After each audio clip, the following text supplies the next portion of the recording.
Dobro jutro, dober dan. I have not yet learned Slovenian, Nisem še slovensko naučil, but it's the first on the list. ampak to je prva na seznamu. When people ask me how many languages do you speak, Ljudje me sprašujejo, koliko jezikov govoriš. I say there are thousands of languages in the world. Tisoče jezikov je na svetu, I speak very few. zelo malo od teh jih govorim. And learning a language is always a historical accident. In učiti se jezike je vedno neka zgodovinska nesreča. Because I was born in the little island of Malta. Rojen sem bil na majhnem otoku Malti. If people don't know where Malta is, that is normal.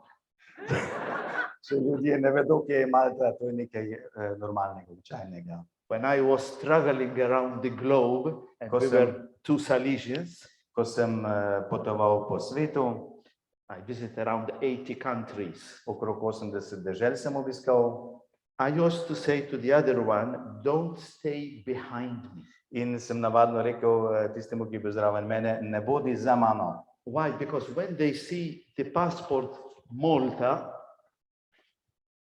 In saj, ko bodo videli potni list Malte, they look at me as if I have come down from the planet Mars. bodo name pogledali, kot da sem prišel iz Marsa. Malta? Malta?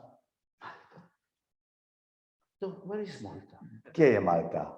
It's in the European Union. Je v Evropski uniji. Yeah, but where is it? Ja, pa kje je to? In the middle of the Mediterranean. Sredi Mediterana. And if you have a small map, it's not there. Če imate majhen zemljevid, tam je ne najdete. You need to have a big map to see a dot.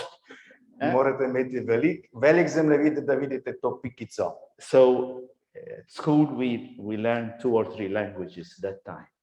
Tako da mi smo se učili 2-3 jezike takrat. Then I spent 3 years in Tunisia. 3 leta sem bil v Tuniziji potem We had to learn French and Arabic. in sem se moral naučiti francosko in arabsko. Then in the General Council, I had to learn Spanish. In kot svetovalec v Vrhovnem svetu Salezijanskem sem se moral priučiti španščine, The next language is Slovenian. naslednja pa je slovenščina. Okay, so